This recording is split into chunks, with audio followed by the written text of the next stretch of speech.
lobo hombre. Capítulo 7. Los perros, el deseo y la muerte. Me han jodido. Mañana voy a la silla. Pero lo escribiré en cualquier caso, pues me gustaría dejar una explicación. El jurado, como es natural, no comprendió nada. Además, Slacks está muerta. Me resultaba difícil hablar sabiendo que no me creerían. Si Slacks hubiera podido arrojarse del coche, si hubiera podido venir a contarlo. Pero por fin todo ha terminado. Ya no hay nada que hacer. Al menos en este mundo. Lo malo, cuando se es taxista, son las maniáticas costumbres que se adoptan. Se circula durante todo el día y, por fuerza, acaban por conocerse todos los barrios. Hay algunos que se prefieren a otros.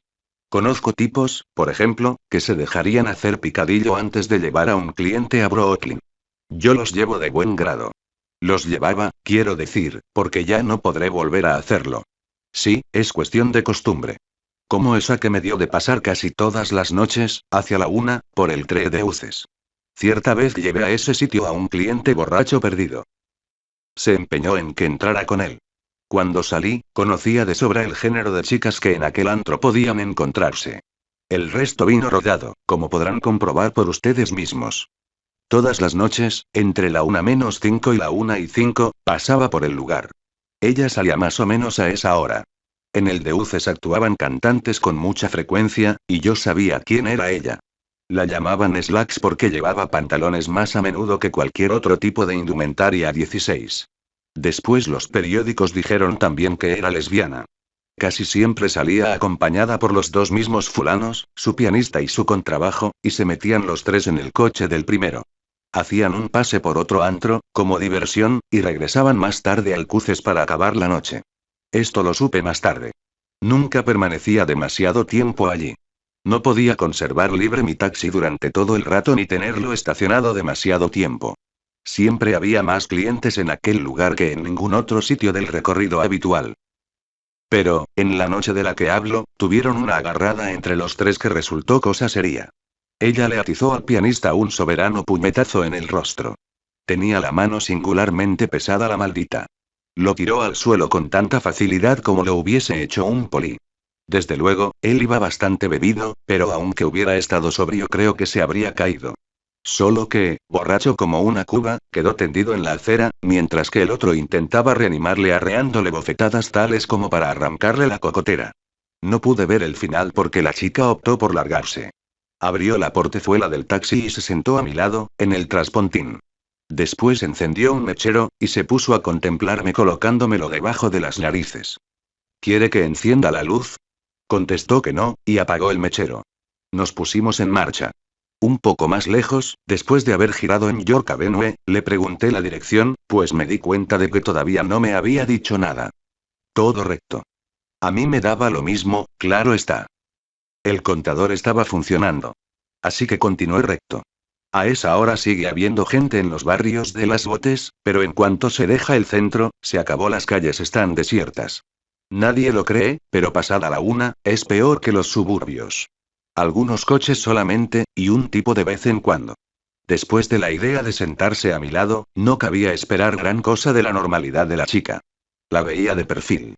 Tenía el pelo negro llegándole hasta los hombros, y el tono de piel tan pálido que le daba aspecto casi enfermizo.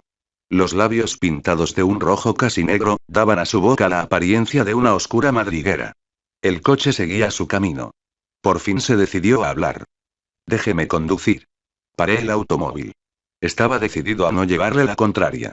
Había visto la manera en que acababa de poner fuera de combate a su amigo, y no me apetecía en absoluto tener que vérmelas con una hembra como aquella. Me disponía a echar pie a tierra cuando me agarró por el brazo. No merece la pena. Pasaré por encima de usted. Haga sitio. Se sentó primero sobre mis rodillas y, a continuación, se deslizó a mi izquierda. Era de carnes firmes como una barra de hielo, pero su temperatura era muy otra. Se dio cuenta de que la cosa me había afectado. Se puso a sonreír, pero sin malicia. Tenía aspecto de estar casi contenta.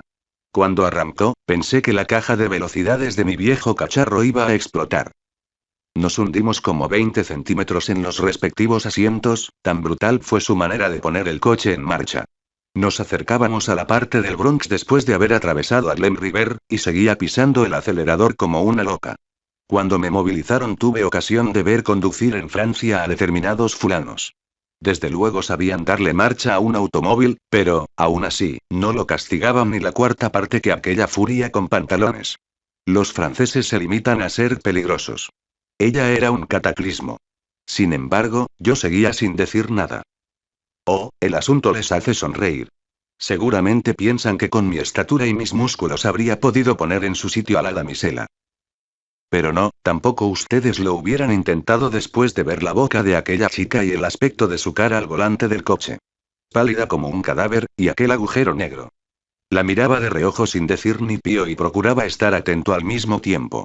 No me hubiese gustado nada que un Polinos hubiera visto a los dos en el asiento de delante.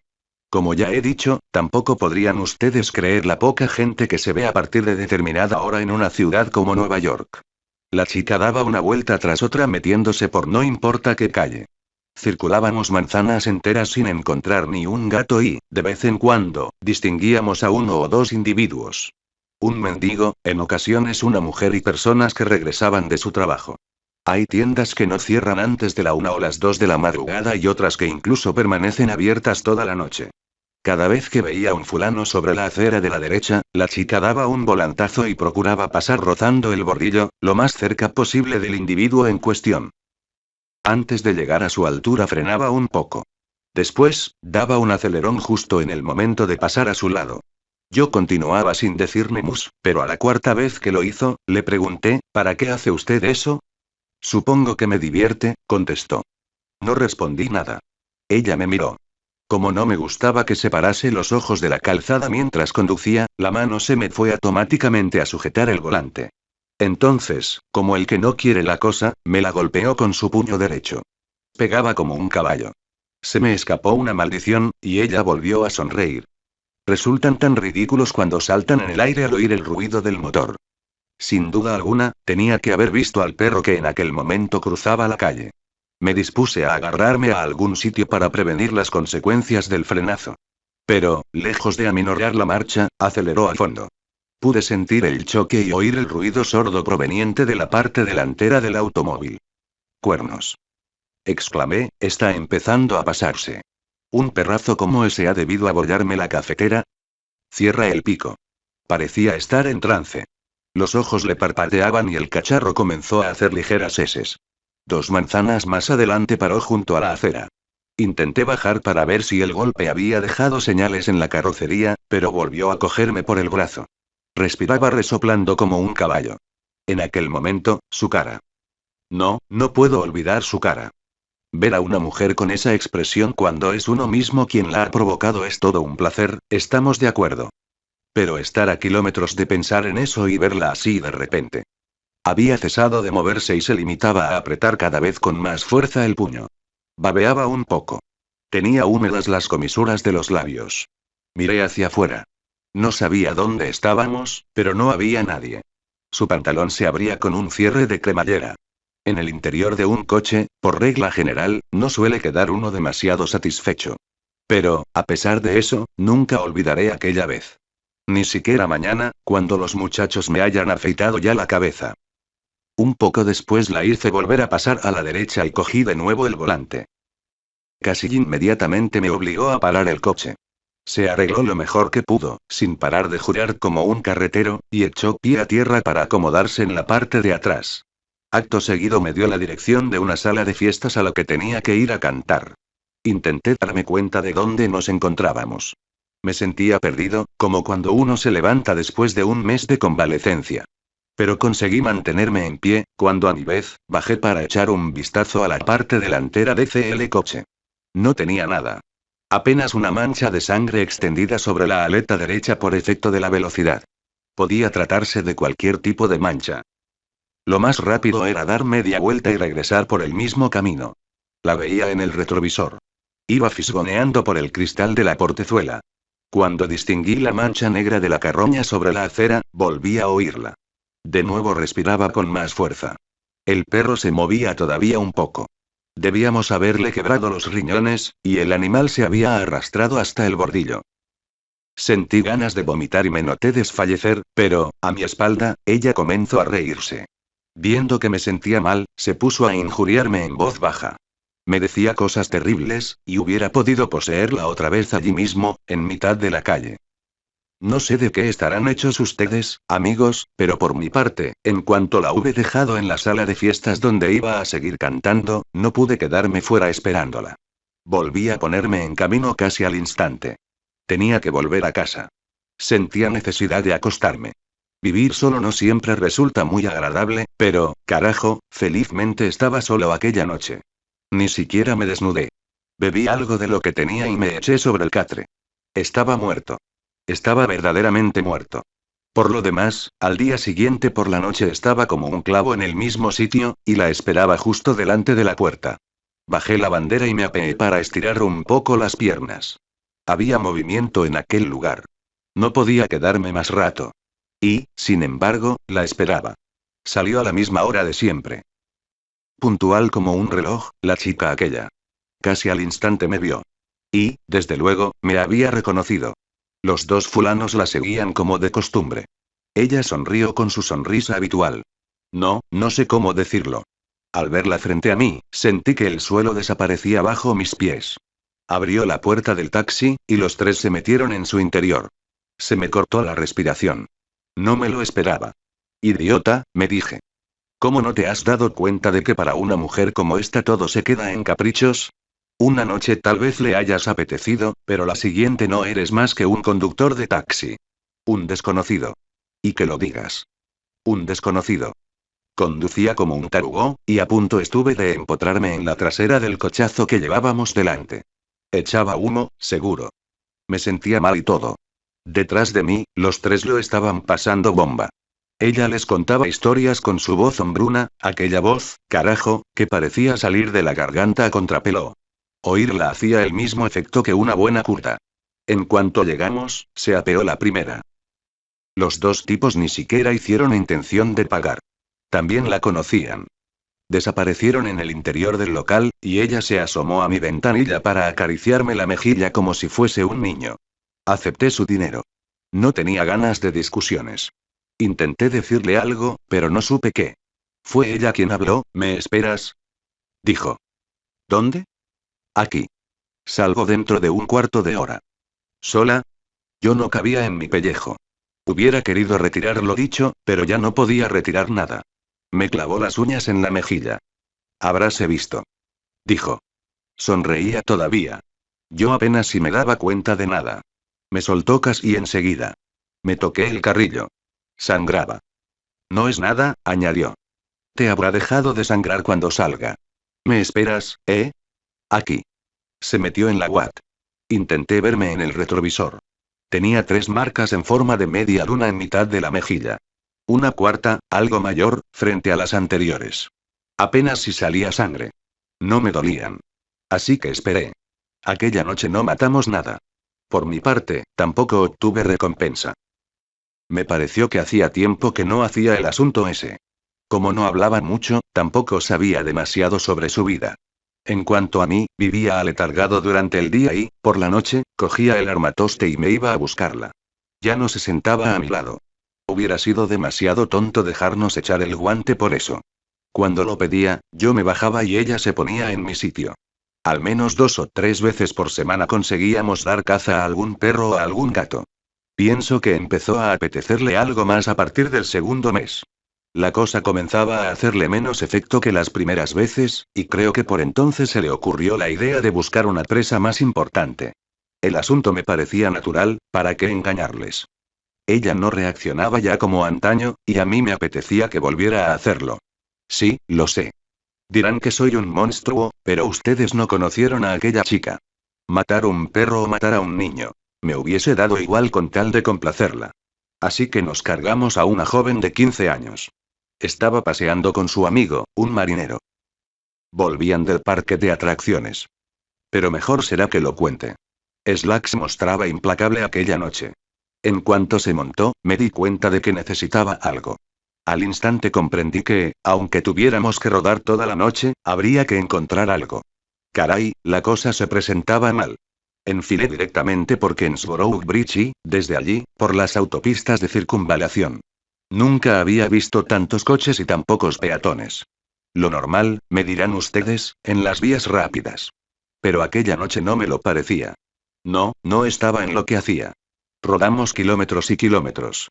Dimos toda la vuelta y, al final, nos encontramos en pleno Coney Island.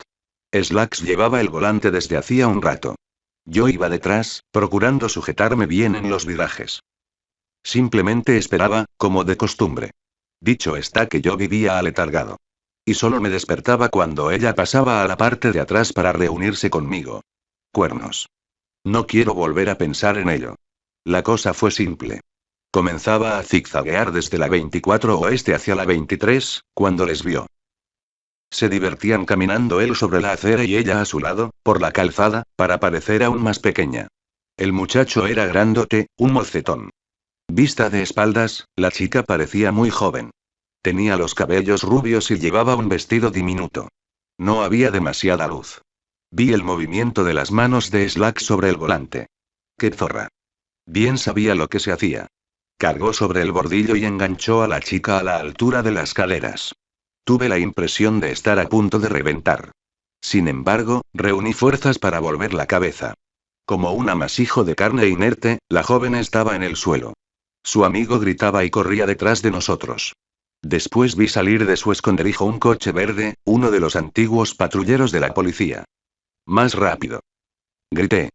Ella me miró un segundo, y a punto estuvimos de subirnos a la acera. Pisa. Pisa. Sé muy bien lo que me perdí en aquel momento. Lo sé. No veía más que su espalda, pero sé perfectamente lo que hubiera sido. Por eso, ahora, todo me importa un rábano, ¿me entienden? Por eso es por lo que me importa un bledo que los muchachos vayan a afeitarme el coco mañana por la mañana. Es más, por mí como si me quieren dejar flequillo, cosa de reírse un rato. O pintarme de verde, como el coche de la policía. Me da absolutamente igual, ¿me entienden? Slacks pisaba. Consiguió salir del paso y desembocamos en Surf Avenue. La vieja cafetera hacía un ruido horroroso. Detrás, la de la policía debía estar empezando a darnos alcance. Poco después alcanzamos una rampa de acceso a la autopista. Se acabaron los semáforos rojos. Caray. Si hubiera tenido otro coche. Todo se conjuraba. Y el de atrás arrastrándose también, pero pisándonos los talones. Parecía una carrera de caracoles. Era como para arrancarse las uñas con los dientes. Slacks ponía de su parte todo lo que podía. Yo seguía no viendo más que su espalda, pero sabía lo que le apetecía, y me apetecía tanto como a ella. Le chillé una vez más. Pisa. Y pisó. A continuación volvió la cabeza un segundo. Otra patrulla desembocaba en aquel momento por una rampa en la pista. Ella no la vio. Nos alcanzaba por la derecha. Por lo menos venía a 75 por hora. Al ver el árbol me hice una bola, pero ella ni siquiera se inmutó. Cuando me sacaron de entre la chatarra berreaba como un animal, y Slack seguía sin moverse. El volante le había hundido el tórax. La extrajeron con muchas dificultades tirando de sus pálidas manos. Tan pálidas como su cara. Babeaba todavía ligeramente. Tenía los ojos abiertos. Yo tampoco podía moverme a causa de mi pata, que se me había doblado de mala manera. Pero les pedí que acercaran su cuerpo a mi lado. Entonces fue cuando vi sus ojos. Y después la vi a ella. Tenía sangre por todas partes. Chorreaba sangre. Salvo del rostro. Le quitaron el abrigo de piel y vieron que no llevaba nada debajo, excepto los pantalones. La pálida carne de sus caderas parecía asexuada y muerta bajo el resplandor de los reflectores de sodio que iluminaban la calzada. La cremallera del pantalón estaba ya abierta cuando nos dimos contra el árbol,